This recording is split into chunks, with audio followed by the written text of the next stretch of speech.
Greetings, everybody. We'll get started now, so we have plenty of time for our guest speech and then question and answer. I want to welcome you to the Walid Mitchell Center for Muslim Christian Understandings lecture series, lunch lecture series. Today we have a really impressive guest, Professor Leila Ahmed from Harvard University Divinity School. A lot of people probably in this room were assigned her books in college, and I being one of them. So for me, I'm getting to meet someone whose books I've read over the years, especially Women and Gender in Islam is a very influential book. She's here to speak to us today about her most recent book on Muslim feminist activism in America, especially the issue of the hijab. She's published 4 books and many, many articles. Her books are very interesting. Women, Gender, and Islam, I mentioned that. Historical Roots of a Modern Debate. A Quiet Revolution, The Veil's Resurgence from the Middle East to America. And what's very interesting, she also published a memoir, Border Passage, A Woman's Journey from Cairo to America, which, as we were just discussing, is really a history of the times and places she's seen, sort of told through the prism of her own life. Or the prison of her own life. I'm sure I could be diagnosed with some problem for saying that. But she's the Victor S. Thomas Professor of Divinity at the Harvard Divinity School, and her interest for a long time has been on sort of Near East gender and law and society in the Near East, in the Islamic world, and now in America. So without further ado, she'll speak, and then we will have time for question and answer. Go ahead. Thank you so much.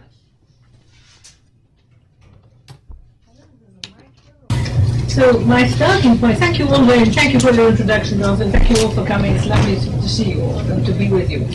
So as the ad for the talk said, my starting point today is that we are living through an unusually lively level of feminist activism, which began soon after 9/11 and has been underway through the ensuing decade, and specifically by Muslim American women.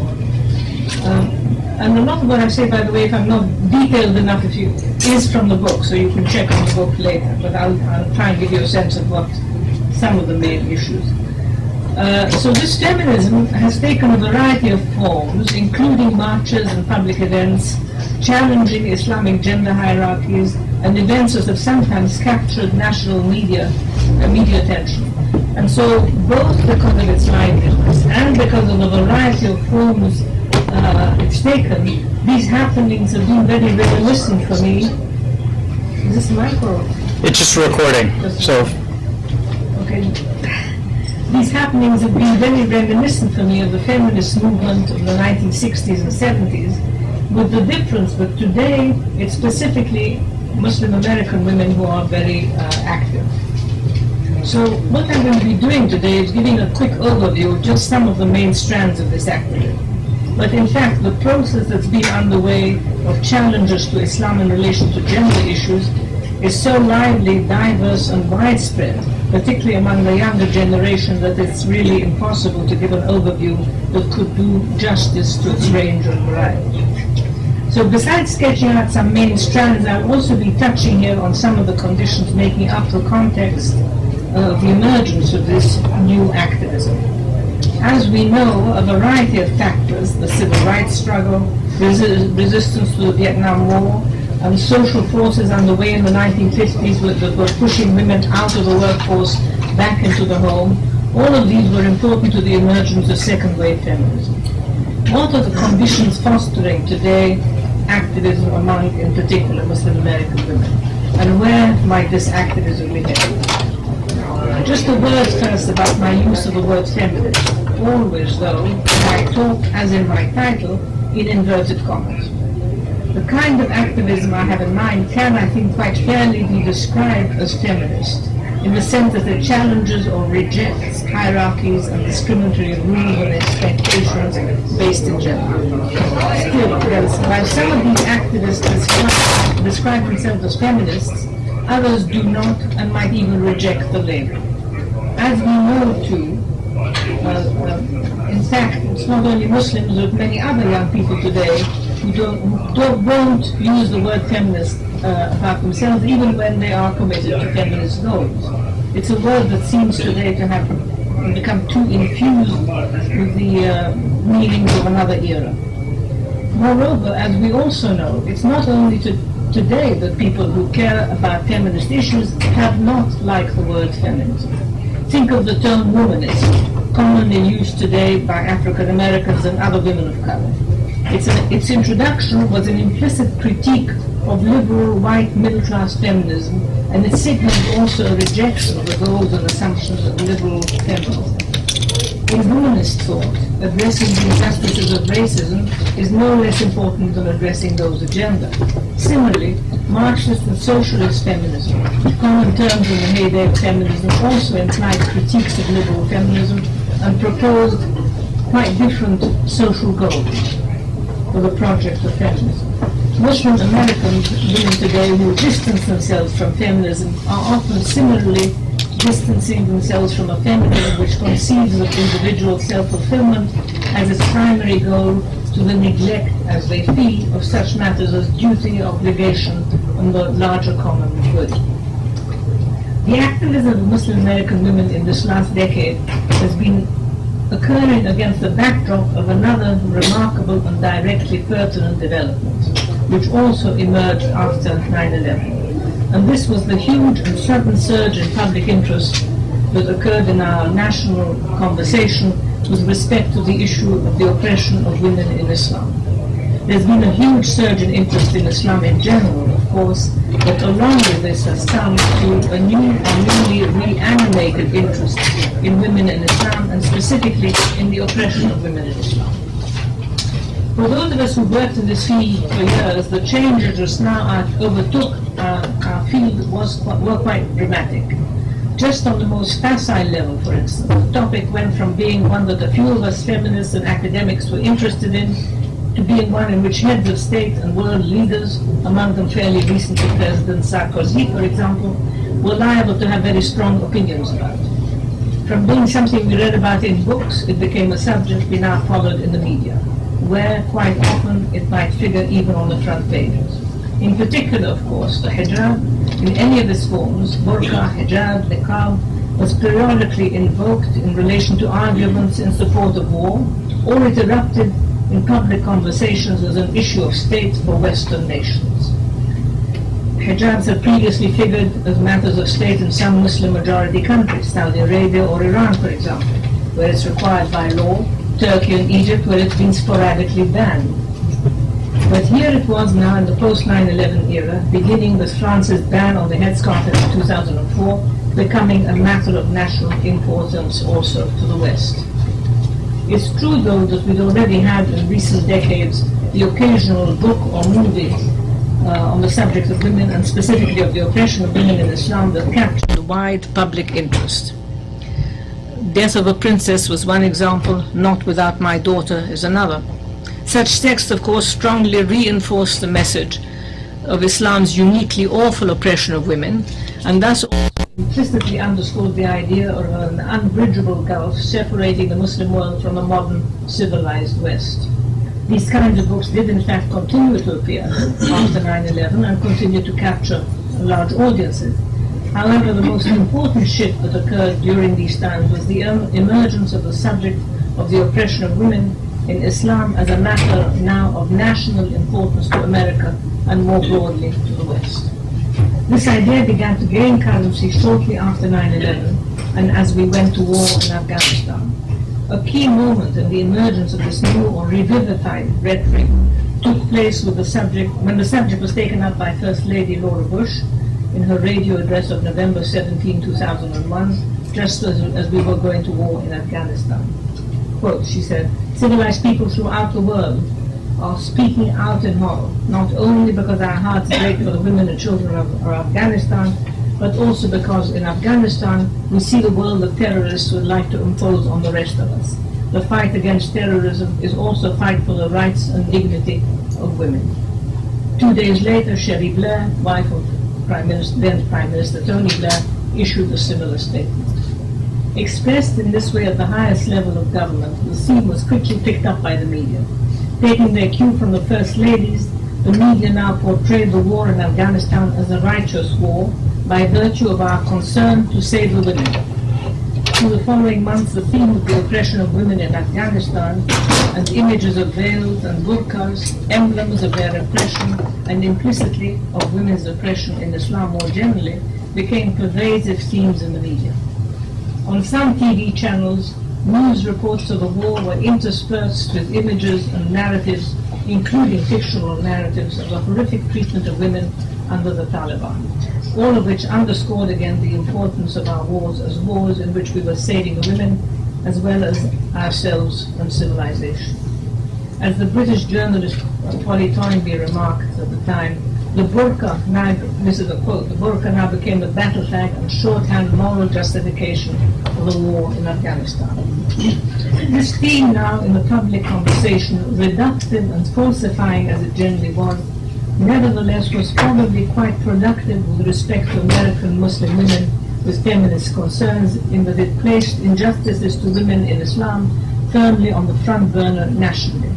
And in this way, it probably spurred some activists to directly challenge gender injustices in Islam. Moreover, in a time when Muslim gender discrimination was on the front burner nationally, entrenched Muslim male chauvinists were placed on the defensive and were more restrained perhaps than they might otherwise have been in the face of feminist criticism.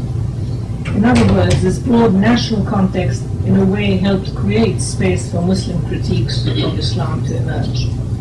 Notably, though, it was not only Muslim feminists who took up the banner of the oppression of women in Islam.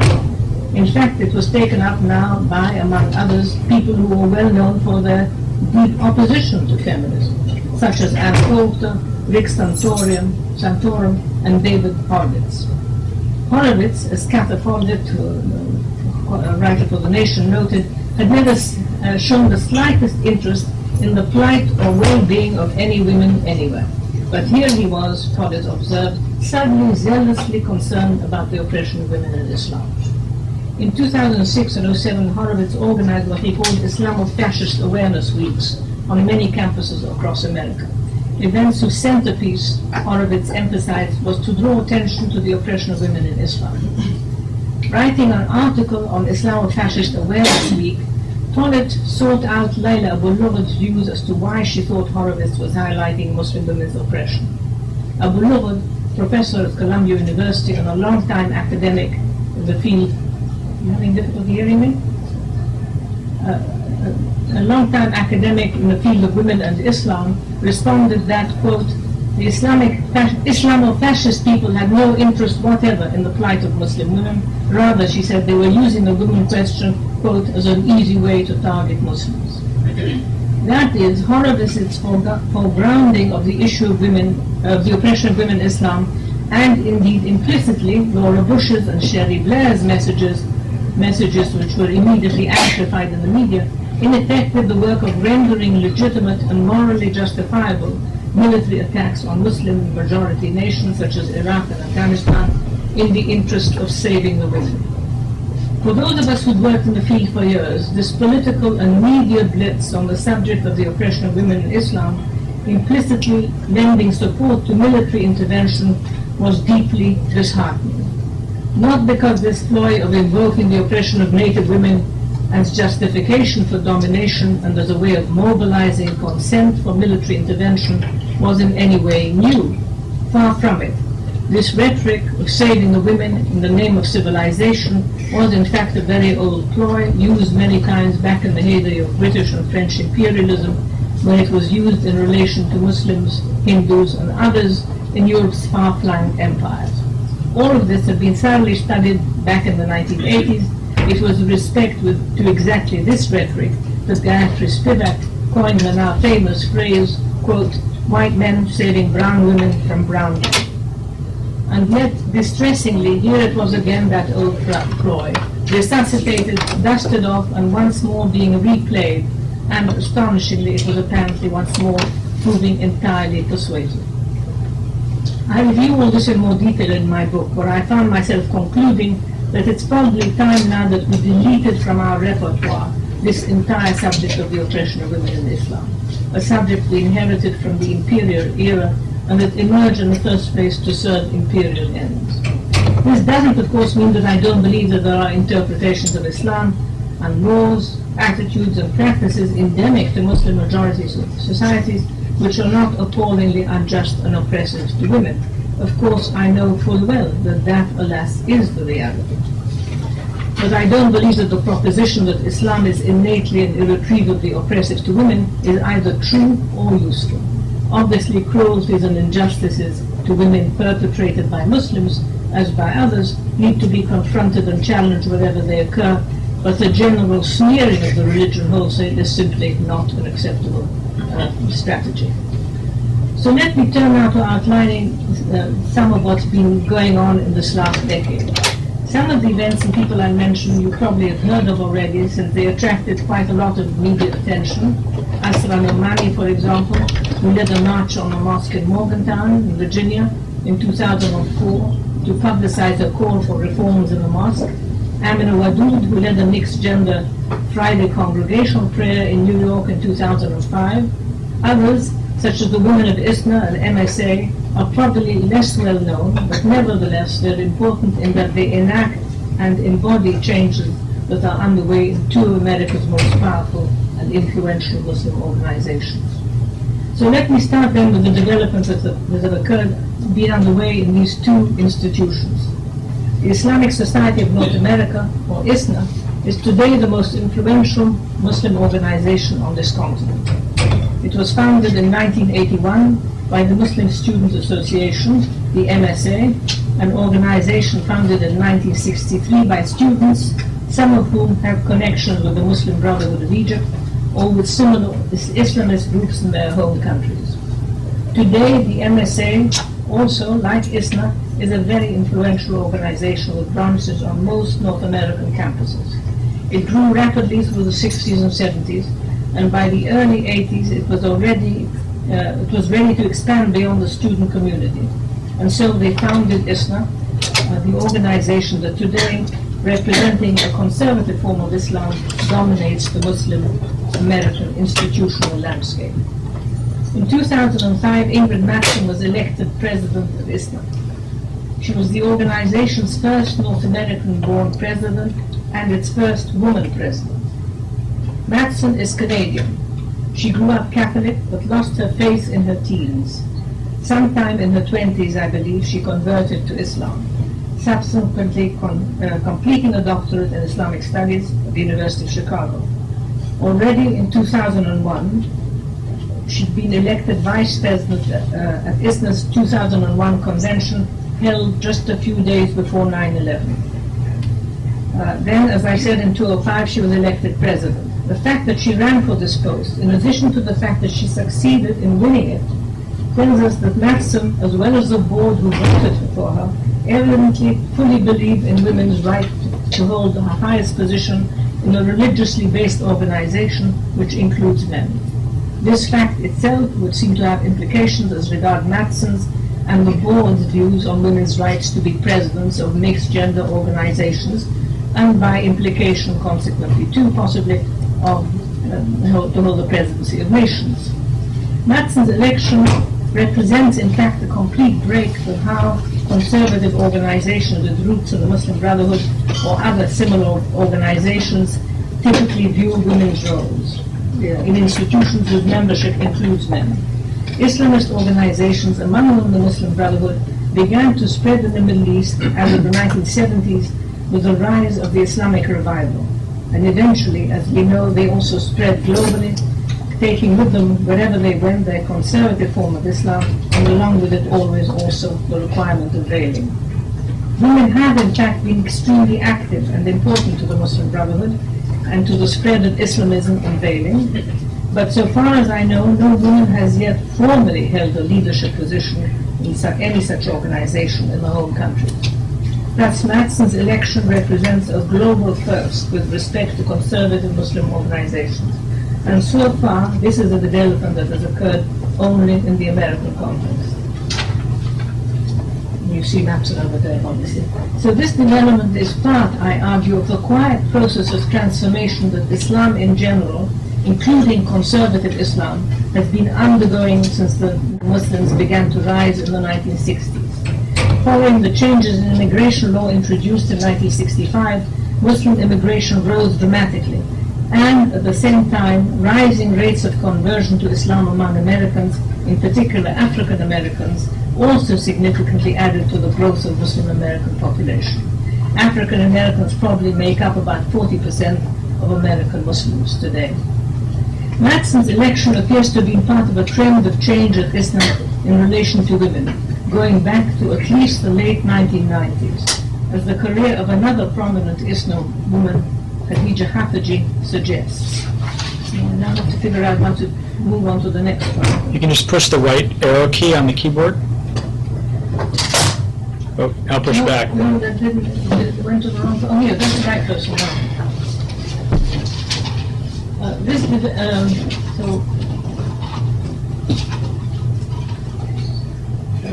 So now in relation to women going back to changes of Islam in relation to women going back to the 1990s, as the career of several prominent Islam women show. Khadija Hafaji, for example, she was born in South Africa in the 1930s and grew up in the apartheid era. As a non-white, she and other members of her community daily experiences the injustices and discriminations of apartheid. And thus, as she wrote, activism against social injustice was simply a way of life for us. She emigrated to Canada and began to find her voice only after she attended an MSA meeting where she heard Muslims speaking eloquently, as she recalls, about the relevance of Islam to the 20th century. She then joined the MSA and also subsequently into ISNA, while always remaining deeply critical of their sexist attitudes to women, and always she persistently challenged them on the issue. Finally, in 1997, she became the first woman to be elected to ISNA's Consultative Council. In 2001, again and again in 2005, Hafaji was one of the votes that won Matson first the vice presidency and then the presidency of ISNA.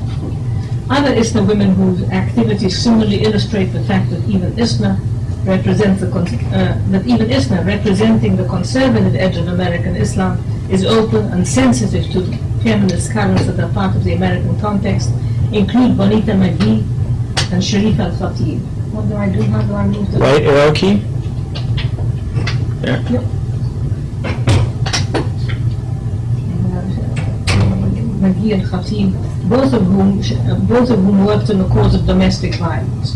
McGee is the daughter of an African-American convert to Islam, and Al-Khatib, who received ISNA's Distinguished Service Award shortly before her death just a few years ago, was the daughter of a Yemeni father and a Czech mother. Two other figures associated with the MSA and with ISNA also clearly exemplify the ways in which American and Islamic ideas are deeply intertwined in the work and lives of the women who are active in these institutions. Hadia Mubarak, for example, was elected in 2005 as the first American-born and the first woman president of the Muslim Student Association. Her style, speeches, and leadership role at the MSA all attest to the profoundly American grounding of her values at the same moment that they attest to her deep commitments to the conservative Islamic values of the MSA. Here, for instance, is an excerpt from a speech she made as president of the MSA. Quote, "As American Muslims struggle to locate their place in this country, they find themselves playing a historic role in reviving the principles on which this country was founded. The greatest milestones of our history, the abolition movement, the suffrage movement, the civil rights movement, the peace movement, have been achieved only by the courage of a minority, willing to stand up and point out the inconsistencies and contradictions of our policies. Today, American Muslims are playing that role by standing at the forefront of the movement to awaken Americans' collective conscience and to eliminate violations and restore our role and credibility in the world." This is the end of the Mubarak quote. To Mubarak, this heritage of American protest and activism in the cause of social justice is, naturally enough, her own true and proper heritage, and it's a heritage whose values clearly she wholeheartedly embraces. And there are innumerable instances of other young American Muslims whose words similarly display this easy and natural blending in their lives of the ethics and values of their two traditions, American and Muslim. As one young man, also a member of the MSA, put it, both the Quran and the American Constitution require of him the same things. Quote, as a Muslim and as an American, I'm commanded to stand up for and protect, to stand up for the protection of life and liberty, to serve the poor and the weak, and to celebrate the diversity of mankind. So the final ISNA figure I'd like to mention here is Ikram Bashir. No? Oh, there it is. Yes, she's there. I found Bashir's story particularly instructive for a couple of reasons. For one thing, it perfectly encapsulates answers to some of the questions that I'd originally had when I began my research. Namely, how did conservative Islam, or Islamism as it's often called, the form of Islam that began to spread in the 1970s, bringing it all with it always the veil, how did it get to America, and what, anyway, was it that these Islamists wanted and believed in? Bashir's story gives us a glimpse first of why it was that women living in Egypt in the 1970s, as she was back then, were drawn to Islamism and began to wear hijab. And secondly, it also sheds light on how such women understood and practiced Islam once they emigrated to this continent. Bashir began to wear hijab when she was a medical student at Alexandria University. It was a time of personal difficulty for her, and she found herself searching for and then attending classes on Islam. Quickly, she came to feel that she was learning in those classes, that what she was learning in those classes somehow slaked the sense of deep spiritual thirst she'd been experiencing. Discovering now that, as her teacher told her, hijab was an essential Islamic requirement, she began wearing it. Despite the fiercely hostile responses she got for this from her family, friends and strangers out on the street. As she later wrote, quote, I wasn't the only woman in Alexandria wearing hijab at the time, but of several million people, it was a very rare sight. Islamism for Bashir and others brought with it a host of other obligations, along with the veil. In particular, it required Muslims to be activists and specifically to actively work in the service of improving society, as well as also of advancing the cause of Islam. As the Karam wrote in her book on Islamism, to be an Islamist, quote, it is by no means sufficient to be a Muslim. Rather, an Islamist must be committed to active engagement in the quest for a more Islamic and more just society. All Islamists share this commitment. Bashir certainly shared it. She took care when she married, she tells us, to find a husband who was as dedicated as she was to serving Islam, and who also understood that her own commitment to this work took precedence over her role as housewife. Once they graduated, Bashir and her husband emigrated to Canada, becoming her husband became one of the founding members of the Muslim Student Association chapter in Ottawa University. When their children were born, Bashir, faced with the total absence of Islamic schooling in Canada, decided to devote her life to remedying the situation. In the ensuing years, she founded two Islamic schools and wrote books on education. And in 2000, she was given the Best Educator Award from the Ottawa County District School Board for her services to Canadian education. Bashir's life is enlightening too in relation to another general question I mentioned earlier, and that is with regard to the provenances and sources of the lively activism that seemed particularly in evidence, in fact, among, more specifically, the conservative Muslim American community through the last decade. And one important source of that source for this committed social activism among this group, I concluded, was the very fact that its roots were in Islamism, in the Islamist movement of the 70s, a movement which took activism in the service of the social good and of social justice as a key and defining element, indeed a requirement of being Muslim. Thus, one of the arguments I make in the book is that in part, and in a way quite ironically, the very presence of Islamism now on this continent, with its deep commitment to activism in the cause of social justice, and as a defining aspect of being Muslim, has meant that Islamism itself, in fact, greatly spurred Muslim American feminist activism in relation to women's causes. In the home countries, Islamism required Muslims to be active in the cause of social justice. Once Islamism had migrated and taken root in America, where social justice is understood to be today, by definition inclusive of women as well as of gays, the Islamic obligation to pursue social justice becomes, for the new generation, an obligation to pursue justice for women, and for some of them at least also for gays.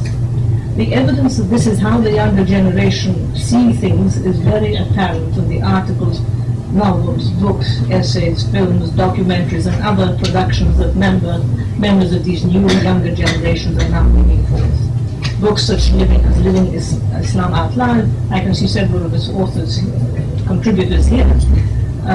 Novels and articles such as those of Monja Kahf and Samina Ali, TV series such as Zarka Nawas, Little Mosque on the Prairie, or the documentary Me and My Mosque. These all address the same sort of issues in relation to women, gender and sexuality that other Americans of other religious groups of their generation are also addressing, including, as I said, issues of gay, lesbian, bisexual and transgender rights.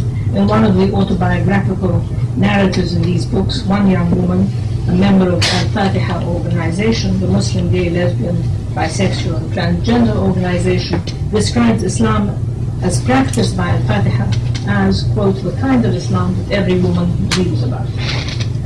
It's from these rising generation, I'm sure, that the next important changes and challenges will come in relation to the tired old norms of gender hierarchy endemic to many forms of conventional patriarchal Islam. This is a revolution, I think, that is already in the making. So let me conclude now by returning to the activists I mentioned earlier, Nomani and Wadood, and I'll also mention a couple of other women who are also among the current generation of activists, just ahead of the younger generation that I mentioned a moment ago. This is the editor of the book I just mentioned. Okay, this is Aswa Nomani. Two images, both in veil and without veil. Nomani began her feminist activism in relation to Islam after Daniel Pearl, a friend and colleague of the Wall Street Journal, was murdered by Islamic militants in Pakistan. This tragedy devastated her, and she determined to embark on a pilgrimage to Mecca in quest both of a deeper understanding of Islam and also with a view to working to address Islam's misogyny and, as she believed, its proclivity to violence. On her return from pilgrimage, Nomani began lobbying her mosque in her hometown of Morgantown, Virginia, to put into effect changes regarding women's access to mosques and also with respect to the spaces that women were permitted to occupy. She organized a protest march in 2004 to publicize her demands, a march in which she was joined by several Muslim American women. Among these women was Ahmed Wadood, a prominent African American academic and intellectual. Nomani and Wadood, with the support of other groups, among them a progressive Muslim organization, now organized another event intended to challenge mainstream forms of Islam in relation both to their opposition to mixed gender prayers and to women's rights to religious leadership.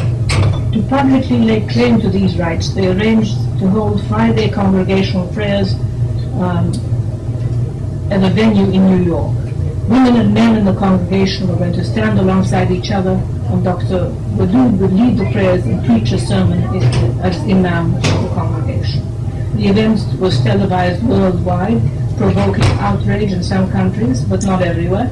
Sheikh Ali Goma of Egypt, for example, declared that communities have a right to decide who they wish to have as imam, and they have the right to select the women if they so wished.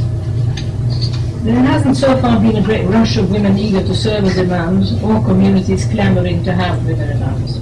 Nevertheless, the issue is certainly there now in the public domain, forming part of the repertoire of possibilities of thought and activism in relation to issues of women in Islam, along with other issues I've mentioned as having been placed on the table, from women's leadership of powerful Muslim organizations to matters of gay and lesbian rights. So let me close by mentioning a couple of other kinds of activists in the cultural and intellectual fields who are also working in ways that are already changing how we think about Islam and women and gender. Taylor Taylor, for example, born in Trinidad and raised in Canada, Taylor dreamed of founding a magazine for, quote, the woman who doesn't apologize for being Muslim and doesn't apologize for being a woman. And she went ahead and founded the magazine, calling it Aziza. She set out to make it a magazine that would reflect Muslim women and their diversity.